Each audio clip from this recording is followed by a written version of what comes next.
ಬಂದಿರುವಂತಹದ್ದು ನಿಮಗೆ queen of cups ಬಂದಿದೆ. ನಿಮ್ಮ ಲವ್ ಲೈಫಿನ ವಿಚಾರವಾಗಿ ಬಹಳ ಕೇರಿಂಗ್ ಅನ್ನ ಮಾಡ್ತಾ ಇರುವಂತಹದ್ದು, ಅದ್ರ ಬಗ್ಗೆನೇ ನೀವು ಯೋಚನೆಯನ್ನ ಮಾಡ್ತಾ ಇರುವಂತಹದ್ದು, ಒಂದು ಸ್ಟೇಬಲ್ ರಿಲೇಶನ್ಶಿಪ್ ಅನ್ನ ಉಳಿಸ್ಕೋಬೇಕು ಅನ್ನುವಂತಹ ಆಲೋಚನೆಯನ್ನ ಮಾಡ್ತಾ ಇರುವಂತಹದ್ದು ರೆಪ್ರೆಸೆಂಟ್ ಆಗ್ತಾ ಇದೆ. ಪಾಸ್ಟ್ ನ ಬಗ್ಗೆ ಹೇಳೋದಾದ್ರೆ ಎಲ್ಲವೂ ಚೆನ್ನಾಗಿಯೇ ಇತ್ತು. ಫುಲ್ ಕಾರ್ಡ್ ರೆಪ್ರೆಸೆಂಟ್ ಆಗ್ತಾ ಇದೆ ಅಂದ್ರೆ ಜಾಯ್ಫುಲ್ ಆಗಿತ್ತು, ಚೆನ್ನಾಗೇ ಮಾತಾಡ್ತಾ ಇದ್ರಿ, ಖುಷಿಯಾಗಿದ್ರಿ, ಖುಷಿಯಾಗಿ ಓಡಾಡೋದು ಎಲ್ಲವನ್ನ ಕೂಡ ನೀವು ಮಾಡಿರುವಂತಹದ್ದು ರೆಪ್ರೆಸೆಂಟ್ ಆಗ್ತಾ ಇದೆ. ಆದ್ರೆ ನೀವು ಯಾವಾಗ ಸೀರಿಯಸ್ ಆಗಿ ಕಮಿಟ್ಮೆಂಟ್ ಅನ್ನ ಕೇಳೋದಕ್ಕೆ ಶುರು ಮಾಡ್ತಿರೋ, ಅಥವಾ ನೀವ್ ಯಾವಾಗ ಸ್ವಲ್ಪ ಚೇಂಜಸ್ ಗಳನ್ನ ಮಾಡ್ಕೋ ಅಂತ ಹೇಳೋದಕ್ಕೆ ಶುರು ಮಾಡ್ತಿರೋ, ಅಥವಾ ನೀವು ಸ್ಪಷ್ಟವಾಗಿ ನಿಮ್ಮ ಲವ್ ಲೈಫಿನ ವಿಚಾರವಾಗಿ ಹೀಗೆ ಇರ್ಬೇಕು ಅಂತ ಯಾವಾಗ ಒಂದು ಗಡಿಗಳನ್ನ ಹಾಕೋಕೆ ಶುರು ಮಾಡ್ತಿರೋ, ಆಗ ನಿಮ್ಮ ಲವ್ ಲೈಫಿನ ವಿಚಾರದಲ್ಲಿ ಫೀಲಿಂಗ್ಗಳು ಲೆಫ್ಟ್ ಔಟ್ ಆಗುವಂತ ಸಾಧ್ಯತೆಗಳು ಇದ್ದಿರುವಂತಹದ್ದು ನಿಮ್ಮ ಪಾಸ್ಟಿನಲ್ಲಿ ರೆಪ್ರೆಸೆಂಟ್ ಆಗ್ತದೆ.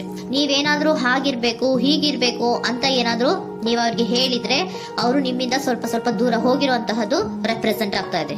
ಯಾಕಂದ್ರೆ ನೀವು ಖುಷಿಯಾಗಿರ್ಬೇಕು, ಸಂತೋಷವಾಗಿರ್ಬೇಕು ಅಷ್ಟನ್ನ ಮಾತ್ರನೇ ಅವರು ಎಕ್ಸ್ಪೆಕ್ಟ್ ಅನ್ನ ಮಾಡುವಂತಹದ್ದು. ಈಗ ಸದ್ಯದ ಮಟ್ಟಿಗೆ ಅವರು ನಿಮ್ಗೆ ಯಾವುದೇ ರೀತಿಯ ಸೀರಿಯಸ್ ಕಮಿಟ್ಮೆಂಟ್ ಗೆ ಒಳಗಾಗುವಂತ ಸಾಧ್ಯತೆಗಳು ಯಾವುದು ಇದ್ದಿರೋ ಮಟ್ಟಿಗೆ ನಿಮ್ಮ ಪಾಸ್ಟ್ ನಲ್ಲಿ ರೆಪ್ರೆಸೆಂಟ್ ಆಗ್ತಾ ಇಲ್ಲ. ಈ ಪರ್ಸನ್ ಏನು ಈ 4 ಕಾರ್ಡ್ ಬಂದಿದೆಯೋ, ಈ ಪರ್ಸನ್ ಸೀರಿಯಸ್ ಕಮಿಟ್ಮೆಂಟ್ ಗೆ ಸಿಗುವಂತಹ ಸಾಧ್ಯತೆಗಳು ಇದ್ದಿರೋ ಮಟ್ಟಿಗೆ ನಿಮ್ಮ ಪಾಸ್ಟ್ ನಲ್ಲಿ ಕಾಣಿಸ್ತಾ ಇಲ್ಲ. ಆಗ ಅವರಿಗೆ ಫೀಲಿಂಗ್ ಲೆಫ್ಟ್ ಔಟ್ ಆಗಿರುವಂತಹದ್ದು, ಅವರು ಸ್ವಲ್ಪ ಸ್ವಲ್ಪ ಚೇಂಜ್ ಆಗಿ ನಿಮ್ಮಿಂದ ದೂರ ಹೋಗಿರುವಂತಹದ್ದು ಈ ಕಾರ್ಡಿನಲ್ಲಿ ರೆಪ್ರೆಸೆಂಟ್ ಆಗ್ತಾ ಇದೆ. ಅಟ್ ದಿ ಪ್ರೆಸೆಂಟ್ ನಲ್ಲಿ ನಿಮಗೆ ಬಂದಿರುವಂತಹ ಕಾರ್ಡ್ ಏನು, ವೀಲ್ ಆಫ್ ಫಾರ್ಚೂನ್. ಬದಲಾವಣೆಯ ಮಾರ್ಗವನ್ನ ನೀವು ಹಿಡಿಬೇಕು, ಅಂದ್ರೆ ಬದಲಾವಣೆ ಆಗ್ಬೇಕು. ನೀವು ಅವರು ಸೀರಿಯಸ್ ಕಮಿಟ್ಮೆಂಟ್ ಅನ್ನ ಕೇಳಿದಾಗ ಅವರು ನಿಮ್ಮಿಂದ ದೂರ ಹೋಗಿದ್ದಾರೆ ಅಂದ್ರೆ ನೀವೇನ್ ಮಾಡ್ಬೇಕು, ಅಟ್ ಪ್ರೆಸೆಂಟ್ ನಲ್ಲಿ ಬದಲಾವಣೆಯ ಮಾರ್ಗವನ್ನ ಹಿಡಿಬೇಕು. ಬದಲಾವಣೆಯ ಮಾರ್ಗವನ್ನ ಮಾಡ್ಕೊಳಕ್ಕೆ ಹೋಗ್ತೀರಾ, ಆದ್ರೆ ನಿಮ್ ಕೈಲಿ ಆಗ್ತಾ ಇಲ್ಲ. ಯಾಕಂದ್ರೆ ವೀಲ್ ಆಫ್ ಫಾರ್ಚೂನಿನ ಕ್ಲಾರಿಫಿಕೇಶನ್ ಕಾರ್ಡ್ ಬಂದಿರುವಂತಹದ್ದು ಯಾವುದು, ಡೆವಿಲ್ ಕಾರ್ಡ್ ರೆಪ್ರೆಸೆಂಟ್ ಆಗ್ತಾ ಇದೆ. ಡೆವಿಲ್ ಕಾರ್ಡ್ ಏನನ್ನ ರೆಪ್ರೆಸೆಂಟ್ ಮಾಡುತ್ತೆ, ಅಡಿಕ್ಷನ್ ಅನ್ನ ರೆಪ್ರೆಸೆಂಟ್ ಮಾಡುತ್ತೆ. ಯಾವಾಗ್ಲೂ ಅವರ ಬಗ್ಗೆನೇ ಯೋಚನೆ ಮಾಡ್ತಾ ಇರೋದು, ಅದ್ರ ಬಗ್ಗೆನೇ ಥಿಂಕ್ ಮಾಡ್ತಾ ಇರೋದು. ಸ್ವಲ್ಪ ಬದಲಾವಣೆ ಮಾಡ್ಕೊಳಕ್ ಹೋಗ್ತೀರಾ, ಮತ್ತೆ ಪುನಃ ವಾಪಸ್ ಹಿಂದಕ್ಕೆ ಬರ್ತೀರಾ, ಮತ್ತೆ ಆಲೋಚನೆಯನ್ನ ಮಾಡಕ್ಕೆ ಶುರು ಮಾಡ್ತೀರಾ. ಆ ಕಾರಣವಾಗಿಯೇ ನಿಮ್ಗೆ ನೋವುಗಳು ಆಗ್ತಾ ಇರುವಂತದ್ದು ಅಟ್ ಪ್ರೆಸೆಂಟ್ ನಲ್ಲೂ.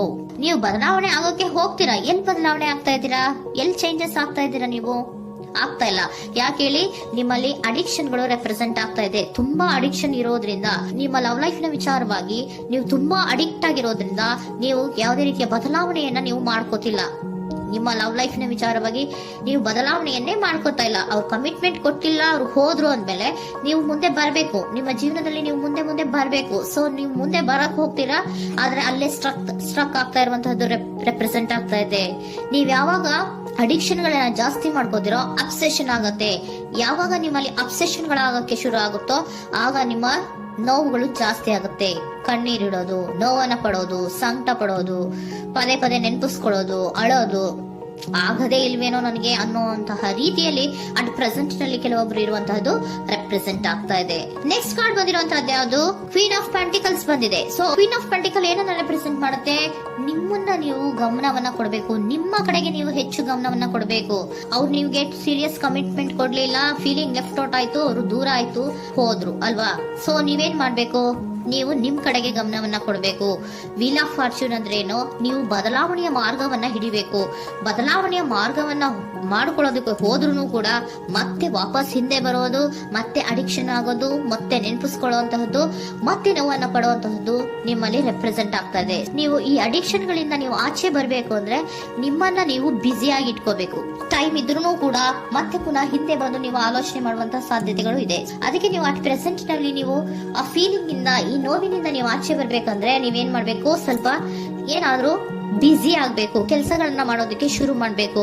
ನಿಮಗೆ ಗೊತ್ತಿರುವಂತಹ ಯಾವ ಕೆಲಸವಾದ್ರೂ ಸರಿ, ನೀವು ಸ್ವಲ್ಪ ಬ್ಯುಸಿ ಆಗಿರೋದಕ್ಕೆ ಪ್ರಯತ್ನವನ್ನ ಮಾಡ್ತಾ ಇರುವಂತಹದ್ದು, ಮಾಡುವಂತಹದ್ದು ರೆಪ್ರೆಸೆಂಟ್ ಆಗ್ತಾ ಇದೆ. ಕೆಲವೊಬ್ರು ಮಾಡ್ತಾ ಇದ್ದೀರಾ, ಕೆಲವೊಬ್ರು ಮಾಡುವ ಕಡೆಗೆ ಆಲೋಚನೆಯನ್ನ ಮಾಡ್ತಾ ಇರುವಂತಹದ್ದು ಅಟ್ ಪ್ರೆಸೆಂಟ್ ನಲ್ಲಿ ರೆಪ್ರೆಸೆಂಟ್ ಆಗ್ತಾ ಇದೆ.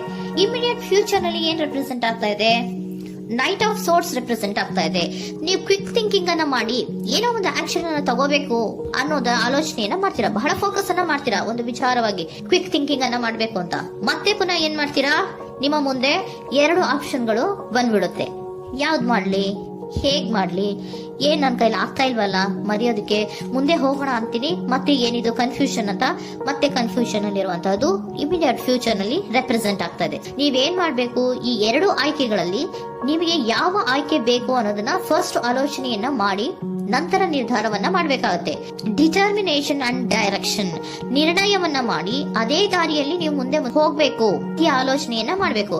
ಆ ರೀತಿಯ ಆಲೋಚನೆಯನ್ನ ಮಾಡಿದ್ರೆ ಇನ್ ನಿಯರ್ ಫ್ಯೂಚರಿನಲ್ಲಿ ನೀವು ಆ ರೀತಿ ಆಲೋಚನೆಯನ್ನ ಮಾಡಿದ್ರೆ ನಿಮ್ಮಲ್ಲಿ ಒಂದು ಪಾಸಿಟಿವ್ ಚೇಂಜಸ್ ಗಳು ಆಗುತ್ತೆ. ಸ್ಟಾರ್ ರೆಪ್ರೆಸೆಂಟ್ ಆಗ್ತಾ ಇದೆ, ಕೆಲವೊಂದು ರೀತಿಯ ಪಾಸಿಟಿವ್ ಚೇಂಜಸ್ ಗಳು ಆಗುತ್ತೆ. ನಿಮ್ಗೆ ಏಂಜಲ್ ಗೈಡೆನ್ಸ್ ಏನ್ ಕೊಡ್ತಾರೆ ಅನ್ನೋದನ್ನ ನೋಡೋಣ. ನಾಟ್ ದ ರೈಟ್ ಟೈಮ್, ಇದು ಕರೆಕ್ಟ್ ಆಗಿರುವಂತಹ ಟೈಮ್ ಅಲ್ಲ. The situation will improve, situation ಅನ್ನೋದು ಇಂಪ್ರೂವ್ ಆಗುತ್ತೆ ಯಾವಾಗ, ಇಫ್ ಯು ಬಿಲೀವ್, ನೀವು ನಂಬಿಕೆ ಇಟ್ಟಾಗ ಮಾತ್ರ ಸಿಚುಯೇಷನ್ ಅನ್ನೋದು ಇಂಪ್ರೂವ್ ಆಗುವಂತಹದ್ದು. ಏನೀಗ ಬೇಜಾರಿನಿಂದ ಇದ್ದೀರಲ್ಲ, ಈ ನೋವು ಯಾವಾಗಲೂ ಶಾಶ್ವತವಾಗಿ ಇರುವಂತಹದ್ದು ಅಲ್ಲ.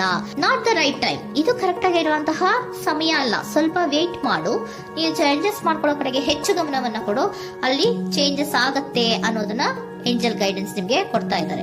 Surrender your full power, your life is a calling for you to step into your full power rather than playing it small. ನೀವು ಧೈರ್ಯವಾಗಿ ಒಂದು ಹೆಜ್ಜೆಯನ್ನ ಮುಂದಕ್ಕೆ ಇಡಬೇಕು. ಸೊ ಮುಂದೆ ಹೋಗುವಂತಹ ಆಲೋಚನೆಯನ್ನ ಮಾಡಬೇಕು. ಪವರ್ ಇಂದ, ನಿಮ್ಮಲ್ಲಿರುವಂತಹ ಪವರ್ ಅನ್ನ ಯೂಸ್ ಮಾಡ್ಕೊಳ್ಳಿ. ಯಾಕೆ ನನ್ನಲ್ಲಿ ಏನಿಲ್ಲ, ನನ್ನ ಕೈಲಿ ಏನೂ ಆಗಲ್ಲ ಅಂತ ಯಾಕೆ ಕೂತಿದ್ದೀರಾ?